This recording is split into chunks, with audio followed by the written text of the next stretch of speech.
Okay. First famous monastic in church history. Who is he? Anthony. Anthony of what? Egypt. Of Egypt, yes. Okay, good. Together you two will get 100. You're good. You're good. Okay. All right. So you've got Anthony of Egypt. And what was Anthony, what, if you will, some things that made him so famous? He was the most famous monk. He did what? Monk. Monk. He was a famous monk, but what did he do that was really unusual? Oh.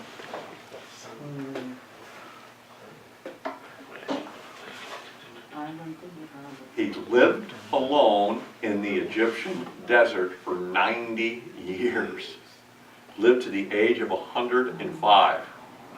This made him famous. There was this holy man out in the desert. People went looking for him, and they wanted a blessing or advice or whatever. And this Athanasius that we talked about went to see Anthony, was very impressed, and wrote about him and made him famous. And then it became popular for people to go into the wilderness and live. They had to make rules on how they lived together. But it really started with Anthony of Egypt. Then we said there are some people in the Bible who did similar things, who lived for a period of time in the wilderness in the perfect will of God. Who were they? Give me four. John the Baptist. John the Baptist. Paul. Paul. Yeah. Moses. The New Testament. In the Old Testament? Moses. Moses. One more. Elijah. Elijah. Yes, thank you. Yeah. Okay. Yeah. So obviously at times God did call men to do this kind of thing. It's the exception though, not the norm, if you will. But definitely, Paul was taught the gospel by Jesus in the Arabian wilderness. How that exactly worked, but he says, my gospel is not from men. I received it from the Lord. And so when he conferred with Peter, and went boom, boom, boom, boom, says, Peter, where'd you get this? Peter said to him, he says, oh, the Lord appeared to me, and this is what he told me. Just checking with you. You got it right, Paul. God bless you. Which gave him grounds to be called an apostle. He had been trained by the Lord Jesus Christ personally. Quite a wild story. Anyways, and John the Baptist, who from his youth went into the wilderness. Talk about wild, rebellious teenagers. This one, where's your son? He's in the wilderness. What's he doing there? Seeking God. Right. Yeah. How long has he been there? Only 4 or 5 years. What's the kid eat? Grasshoppers. Wild honey. All right. I think God waited for John's parents, Zacharias and his wife Elizabeth, to be very old when John was born, so that they would die before he went into the wilderness and worried them sick. Better to see it from heaven. Yeah. I mean, yeah. Anyways, well, all right. Let's see what we're going here. What are things? Okay, yes. The other one that really was most influential, especially with Western monasticism, is Benedict, often called Saint Benedict.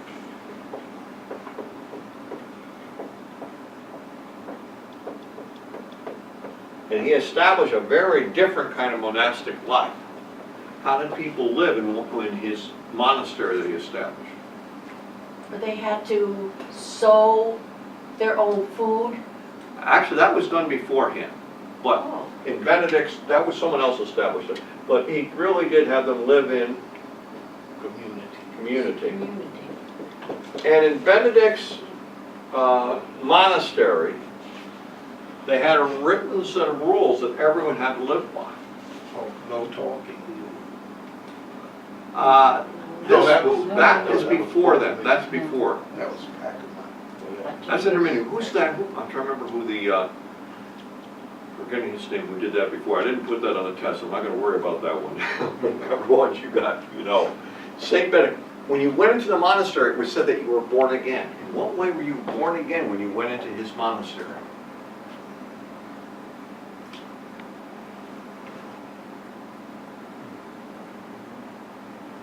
everyone was treated as what? Equal. Equal. Equal. Okay, and it has the kernel of, if you will, American democracy in there. All men are created equal, with equal, undeniable And they have rights equal rights. granted by their Creator. Well, he believed that. So, in that community, no matter how rich or poor, when you came in, you were born again. I was thinking that. Because now you're all equal with the other monks. Right? And he stressed two things that caught on. Discipline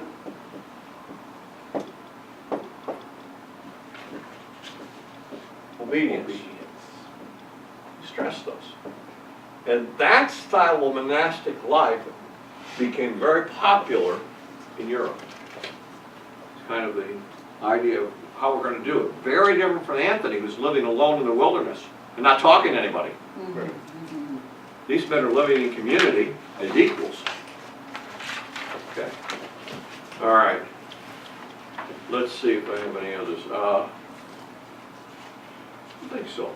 I think you're in pretty good shape. Ooh, just two dates, just in case we cover them. Rome was first sacked in 410. Sacked, but not that they sacked and left. When did the Roman Empire officially end and there were no more Roman emperors? 476. 476. And there are important dates for this. When you look at things happening in this period, in the church it was really very strong. But the emperor and the empire in the West were literally, imploding. That's the word. They imploded. They just fell, the whole system fell apart. Eastern Empire and the Eastern Emperor was still very strong. In the Byzantine Empire went on for 1,000 more years. So when you see like the Greek Orthodox Church or the Russian Orthodox Church, this Eastern, very ritualistic, very old, dating back to the Eastern Empire. Yeah. And the Eastern Empire, earlier than the Western Empire, how would I say, embraced several, I would call them heresies. But they, anyways, it's not enough time to get into all what they are.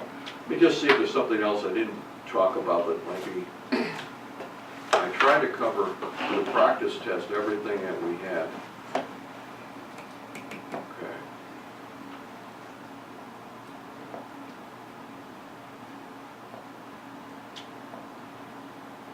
I think you should be fine. Oh, what did Origen do that was shocking to people? Personally, he did something that shocked certain church leaders.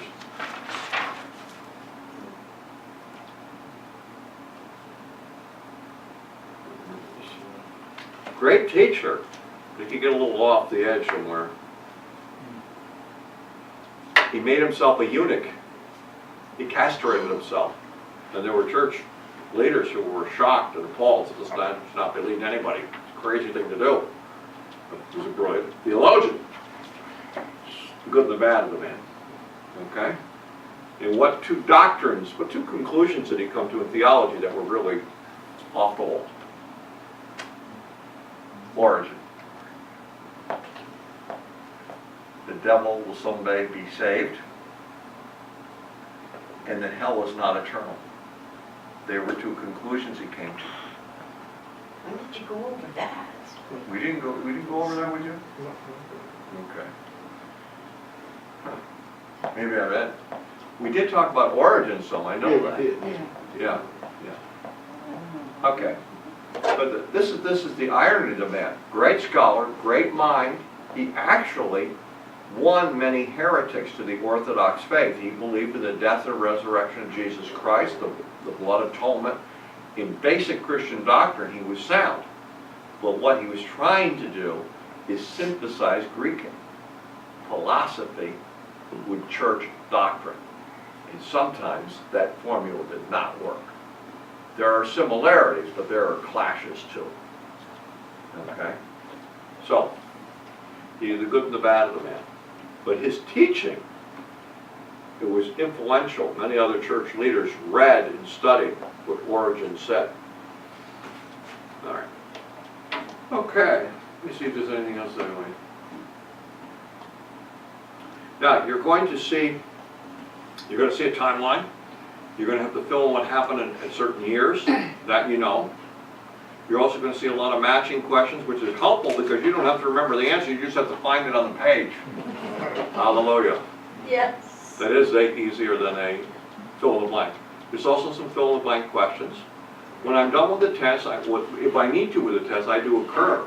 Meaning that someone who gets a 60, we add 20 points to the score. Someone who gets a 70, we add 10 points to the score. Someone who gets an 80, we add 5 points. And so the bottom comes up.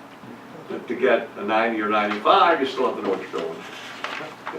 So, I say, everybody who takes Pastor Handel's test, Pastor Handel's test, everybody who does really well on it has to know their stuff. Okay? Because just being here, listening, learning, you will get something that is worth something. No. And it's a philosophy I have, and they have proven this. It isn't always the top students who do the greatest things for God when it comes to Bible college. There's students who struggle with C- students, even D students, who have changed the world as missionaries. Yeah. Anyways. There's hope for us yet. It's a fact. Okay, let me give you your test.